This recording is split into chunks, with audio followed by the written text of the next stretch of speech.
Bismillahirrahmanirrahim. Assalamualaikum warahmatullahi wabarakatuh. Waalaikumsalam. Alhamdulillah. Hamdan katsiran thayyiban mubarakan fihi. Wassalatu wassalamu ala Rasulillah sayyidina Muhammadin wa ala alihi wa ashabihi wa Allahumma khudna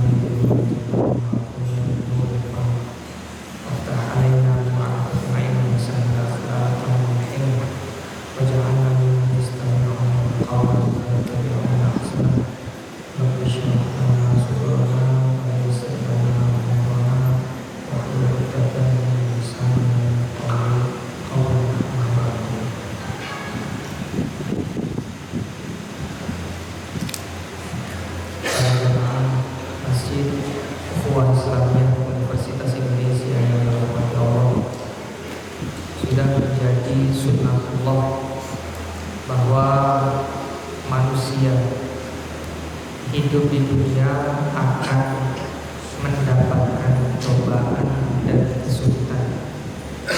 Laqad khalaqnal insana fi kabad. Keputusan Allah akan menciptakan manusia itu berada di dalam kesulitan, tekanan, dalam bahasa kita stres. Tentu apakah keputusan Allah ini baik atau tidak, kita punya suatu kaidah bahwa kadangkala keputusan Allah baik buruknya tidak dilihat dari keputusan itu sendiri, tapi bagaimana kita merespon keputusan Allah. Takdir baik dan buruk itu kadang atau sering kali tidak ditentukan oleh takdir, tetapi bagaimana manusia merespon takdir itu. Sama halnya ketika manusia ditakdirkan oleh Allah mengalami kesulitan, stres, tekanan dalam menghadapi ujian, baik itu ujian misalnya tengah semester ya mahasiswa sekarang, kita doakan mudah-mudahan mahasiswa bisa melampaui atau mencapai nilai terbaik dalam UTS pekan depan. Baik itu ujian yang sifatnya adalah ujian-ujian seperti ditulis maupun ujian-ujian hidup. Apakah takdir ujian ini baik atau tidak itu tergantung bagaimana kita meresponnya. Kita tahu ya, di dalam agama kita ada namanya konsep keseimbangan. Tidak terlalu kuat tapi juga tidak terlalu lemah, sehingga dulu waktu masih belajar di pesantren ada pepatah Arab mengatakan la takun rabban fatu'sara wa la takun yabisan fatukassara. Jangan terlalu lembek sehingga kamu itu diperas, tapi jangan terlalu kering sehingga kamu dipatahkan. Artinya ini berbicara tentang konsep keseimbangan. Maka kita harus melihat stres, tekanan menghadapi ujian hidup dengan konsep-konsep keseimbangan. Maksudnya adalah bahwa manusia kalau tidak pernah menghadapi stres, maka dia akan terlena, tidak punya target, tidak punya tujuan. Itu juga buruk bagi dia. Tapi kalau stresnya itu berlebih, dalam bahasa Quran itu toho itu melampaui batas, maka stresnya ini akan menjadikan manusia menjadi gundah. Nah, oleh karena itu stres yang baik adalah stres yang dikelola, bukan stres yang dibiarkan begitu saja. Karena kalau stresnya lagi kencang, maka dia kemudian patah, berbahaya. Tapi kalau orang tidak pernah ditekan, maka dia akan terlena dengan kondisi hidupnya. Maka dulu di dalam ilmu fisika dasar yang pernah saya pelajari, ketika benda itu ditekan, maka benda yang ditekan akan menekan balik sesuai dengan tekanan yang dia terima. Artinya ketika manusia itu juga menghadapi ujian dan ditekan, itu justru untuk memperkuat manusia itu sendiri. Akan tetapi tekanan yang bagaimana? Tekanan yang merata dan tekanan yang pas. Kalau tekanannya terlalu lembek, itu juga responnya bendanya tidak bagus. Tapi kalau tekanannya terlalu tinggi, dia akan pecah. Maka pertanyaannya, kenapa? Apakah orang itu harus stres? Iya. Apakah orang itu harus tertekan? Iya. Masalahnya adalah ketika tekanannya melebihi atau kurang dari semestinya. Jadi istilahnya kalau di dalam pertukangan itu ada namanya waterpass. Waterpass itu kalau terlalu miring ke kiri, maka gelembungnya akan miring ke kanan. Tapi kalau dia waterpass yang miring ke kanan, dia akan bergeser ke kiri. Kita maunya stres itu pas di tengah. Istilahnya apa ya? Konsep keseimbangan, namanya tawazun. Oleh karena itu kita tidak perlu menghindari stres ataupun anti stres. Yang penting bagaimana cara mengelolanya. Ketika terlalu bawah stres itu kita naikkan, tapi kalau terlalu tinggi kita turunkan sehingga dalam batas normal. Itulah konsep mengelola stres. Hadirin yang dirahmati Allah, stres ini di dalam bisa kita kelola. Tapi mari kita lihat dulu stresnya ini dari mana, sehingga memberikan obat harus sesuai dengan penyakitnya. Stres ini setidaknya ada dua. Stresnya itu berasal dari diri sendiri, atau stresnya berasal dari orang lain, atau dari luar diri kita, dari dalam atau dari luar. Kalau dari dalam diri kita, stresnya itu biasanya ada tiga: stres fisik, stres psikis, dan stresnya stres pikiran. Kalau orang itu aktivitas fisiknya terlalu intens, terlalu tinggi, maka bisa jadi kelelahan. Nah, ini disebut dengan stres fisik. Kalau stres fisik, ya obatnya istirahat. Tapi ada stres model lain, namanya stres psikis. Stres psikis itu psikologinya. Biasanya kenapa orang muncul stres psikologinya? Dia mau menanggung semua beban hidup sendirian. Ya pasti kebanyakan nonton film Marvel. Ya, biasanya nonton beban dunia mau dipegang sendirian. Nah, orang-orang yang seperti ini akan stres pikirannya. Beban keluarga yang segitu besar mau dipegang sendirian. Beban sosial yang begitu besar mau dipegang sendirian. Beban diri aja kita kelimpungan, apalagi beban sosial. Maka masalahnya apa biasanya? Menanggung semua beban, merasa sayalah yang paling bertanggung jawab terhadap beban hidup. Harusnya bagi-bagi. Ini psikis. Yang ketiga, bebannya itu pikiran. Kenapa sih orang itu kok stres karena pikiran? Dulu saya pernah dikasih tahu oleh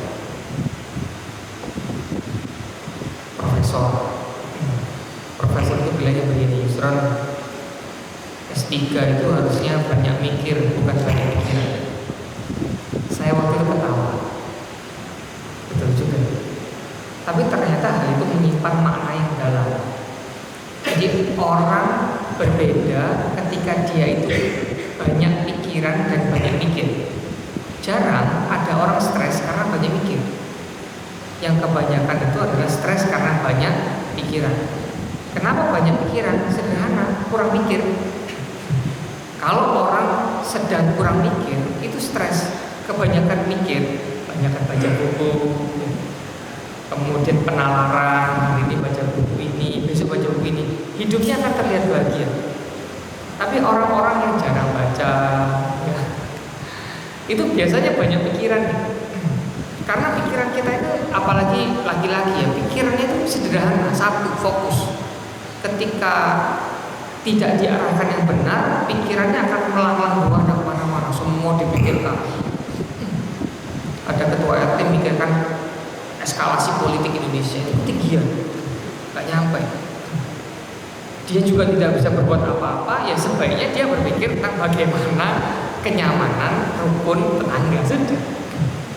Tapi karena memikirkan sesuatu yang di luar tanggung jawabnya, akhirnya jadi beban yang paling berbahaya itu adalah nganggur. Sibukkan diri kita, misalnya baca buku. Dari sini kita tahu kenapa perintah Al-Quran yang pertama itu Iqra. Bukan hanya baca, tapi juga sambil dipikir. Karena orang yang banyak pikir pasti kurang beban pikirannya. Ini boleh menjadi coba. Rata-rata orang yang kebanyakan pikiran itu kalau tidak kurang mikir atau kelebihan mikirnya sesuai dengan domainnya. Ini kita lanjutkan. Yang kedua adalah tentang dari luar. Bagaimana orang stres itu dari luar dirinya, bisa jadi keluarga, bisa jadi sosial. Nah, secara sederhana inti katanya bahwa idealnya sosial itu sebagaimana yang disabdakan Rasulullah Sallallahu Alaihi Wasallam, yashuddu ba'duhum ba'dan. Jadi idealnya sosial itu saling mendukung, menguatkan satu sama lain, berkohesi, kemudian mendukung satu sama lain. Sapu lidi kalau sendirian gampang patah. Kalau sapu lidi banyak, mau dipatahin juga susah. Akan tetapi ada sapu lidi yang modelnya itu sapu lidi kebakar. Sehingga sapu lidi ini kalau digandengkan dengan sapu lidi yang lainnya tidak terbakar, dia tidak memperkuat, dia akan menghanguskan semua sapu lidi. Kadang-kadang kita harus mengambil jarak dengan orang-orang yang bermasalah. Pak, kalau orangnya itu keluarga bagaimana? Saya tidak mengatakan meninggalkan ya, saya mengatakan mengambil jarak. Beda. Karena kalau ditemenin terus, bahasa anak muda sekarang itu toksik. Bahasanya mereka. Nggak tahu toksik itu. Padahal toksik itu beracun. Dia toksik Pak. Kalau ada keluarga yang seperti ini, maka perlu didudukkan dan diambil jaraknya, sehingga jangan sampai kita dengan yang toksik-toksik itu tidak berjarak. Kalaupun tidak bisa dihindari, sehingga setidaknya tidak selalu berinteraksi, ambil jarak, namanya me time. Nah, me time yang paling bagus adalah sholat. Kemudian selanjutnya ada sosial. Yang membuat kita stres itu kadang sosial yang tidak baik. Oleh karena itu di sini saya tidak ingin menyalahkan sosial kita. Jadilah kita bagian dari sosial yang baik. Kalau kita sudah bisa menjadi bagian baik dari sosial kita, insya Allah mereka akan memberikan kebaikan kepada kita. Hal jazaa'ul ihsan illal ihsan. Tidak ada aima. Jadi hal yang itu tadi itu sebenarnya adalah hal nafiyah dalam bahasa Arab. Aima jazaa'ul ihsan illal ihsan, karena di situ ada nafi, ada istisna. Jadi hal itu bukan hal istifham, hal pertanyaan, tapi halnya itu hal ma, nanti dipakai untuk mustasna. Hadirin yang dirahmati Allah, sekarang kita ngomong bagaimana mengelolanya. Menurut kitab Hikam karya Ibn Athaillah As-Sakandari, mengelola stres salah satu tipsnya adalah mengerti domain kita, mengerti batasan kita. Mana yang batasannya manusia, batasannya ikhtiar, mana yang domainnya Allah atau ranahnya ranah tawakal. Kalau ada ranahnya tawakal kok diikhtiari, itu pasti stres. Atau ranahnya ranah ikhtiar, kemudian kok ditawakali, itu pasti cemas. Maka sebenarnya sederhana dalam menghadapi UAS, UTS, para mahasiswa, ya, para pelajar, itu cuma harus mengerti mana tugas dia dan mana yang sisanya dipasrahkan Allah. Jangan semuanya dipasrahkan Allah, atau jangan semuanya kita ambil. Ada bagian kita itu ada bagian Allah itu ada. Maka tidak perlu memikirkan nanti hasil bagaimana? Tidak perlu, kerja keras saja, belajar yang baik bagi mahasiswa dan pelajar, sisanya pasrahkan sama Allah. Tidak usah dipikir itu nanti bagaimana ya, nilainya bagaimana, tidak usah. Karena tugas kita hanya belajar. Memberi nilai itu tugas dosen. Lah kalau mahasiswa memberikan penilaian pada dirinya sendiri, hasil IPK nanti ditulis sendiri di kertas, ya stres ya. Biarkan dosen bekerja sesuai tupoksinya, kita juga harus bekerja sesuai dengan SOP kita. Rata-rata orang stres itu adalah tidak mengerti mana domain dirinya dan mana domain rezeki. Tugas kita itu hanya, rezeki itu gampang. Rezeki itu sunatullahnya adalah bekerja dengan baik dan optimal, profesional, titik. Rezeki akan datang kepada orang yang bekerja optimal dan profesional. Ini sudah sunatullah. Kalau melanggar ini repot. Karena memang seperti ini. Orang kalau kerjanya bagus, rezekinya bagus. Tapi ada Pak, orang yang rezeki, kalau dia kerjanya bagus, tapi rezekinya seret.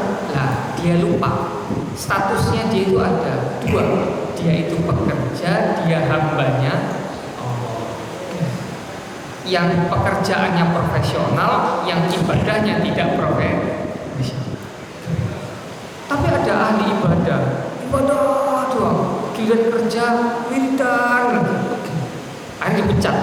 Loh Pak, ini kenapa? Ya karena dia lupa punya status hamba Allah. Ia ingat, tapi dia lupa kalau dia statusnya sebagai karyawan.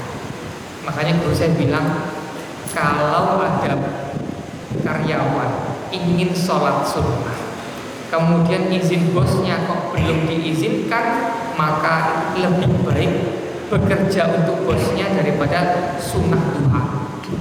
Kenapa? Karena ibadah duha itu sunnah, menghargai kontrak yang sudah kita buat. Aufu bil ahdi innal ahda kana mas'ula. Kontrak itu lebih sakral untuk ditepati.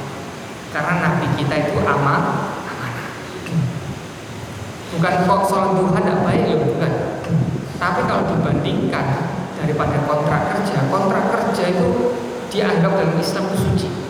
Maka dari sini harus mengerti dua sisi, bahwa manusia itu selain hambanya Allah dan dia juga hadirin yang dirahmati Allah. Stres itu satu biasanya karena tidak mengerti mana kerjaan dia, mana yang diatur oleh Allah. Kalau ada pedagang, dia itu mikirin nanti besok ini sudah waktunya bayar SPP. Saya bayarnya dari mana ya? Kalau dia mikir itu terus patah. Dia hanya perlu berpikir bagaimana dagangannya laku banyak hari ini gitu.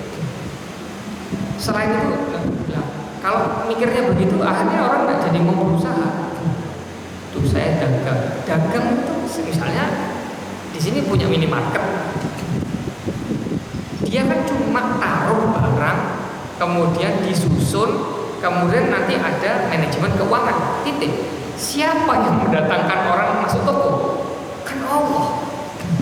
Ya sudah, tokonya ditata dengan baik, kemudian tawakalnya, katanya Allah apa? Wa tawakkal Allahil ladzi wa tawakkal 'alal hayyil ladzi la yamut. Maka bertawakallah kepada Zat yang Maha Hidup dan tidak akan pernah mati, tidak akan pernah. Guru rezekinya dari mana? Ya sudah, tidak usah dipikir. Nanti jadi guru nggak enak, gajinya kecil.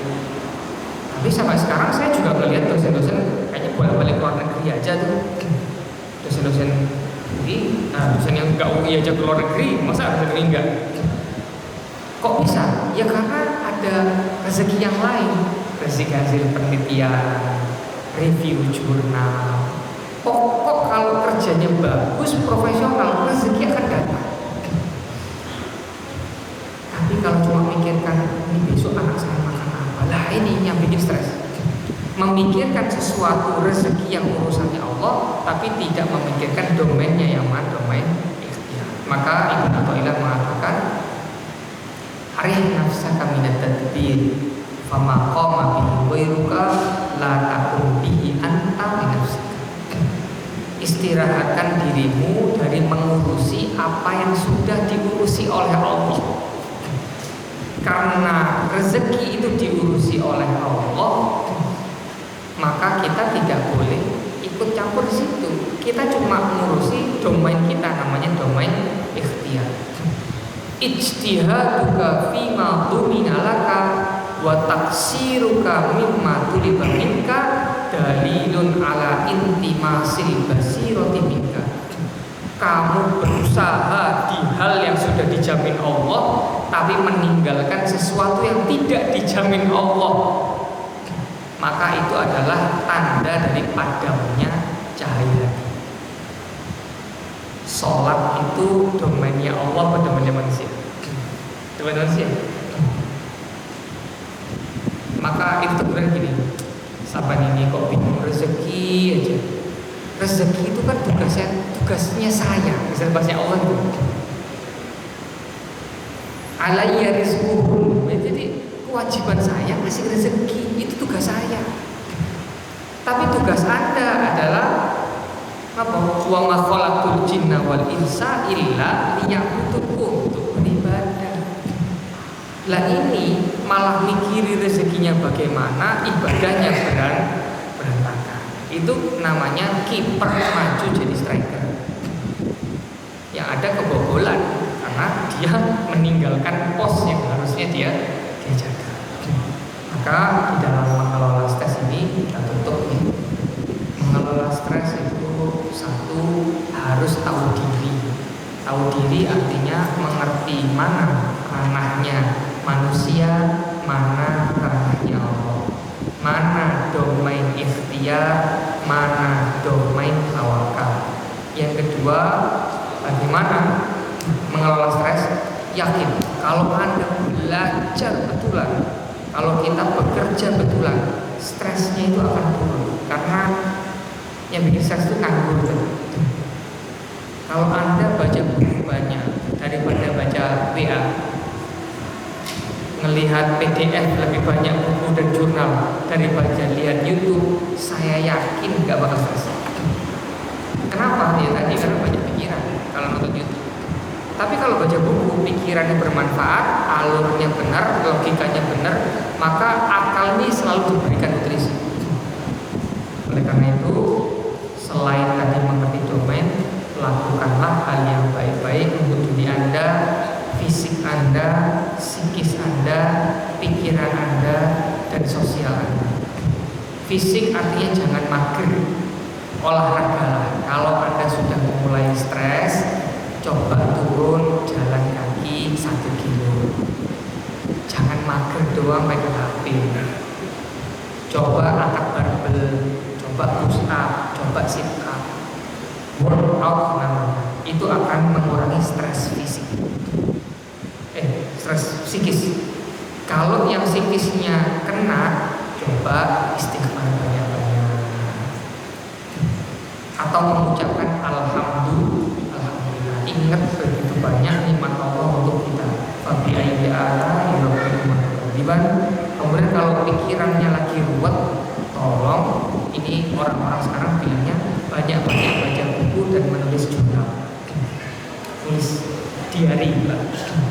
Ada sekarang metode itu, metode meditasi dengan menggunakan nulis diary. Mencatat tadi pagi saya ngapain, sore ngapain, malam dicatat. Nanti besok pagi dicatat lagi. Nanti besok pagi ini dicatat lagi. Itu menurut penelitian, bisa dicari jurnal, itu mengurangi stres. Tapi kalau nulis WA, enggak, tulis jurnal pakai pulpen sama. Kemudian jika ada keluarga yang memang tidak bisa diajak berbagi, sosial yang mengarahkan kita kepada keburukan, tolong dihindari. Karena sejatinya kita nanti menghadap Allah masing-masing. Kalau kita sukses ya bahagianya masing-masing, kalau kita nggak sukses ya sedihnya masing-masing. Jangan terlalu terbawa oleh sosial, jangan disetir oleh situasi sosial, jangan disetir oleh emosi sosial, jangan disetir oleh ekonomi sosial. Kita pertaruhkan agama kita upayakan agama kita untuk menghadap Allah. Dan salah satu yang paling bagus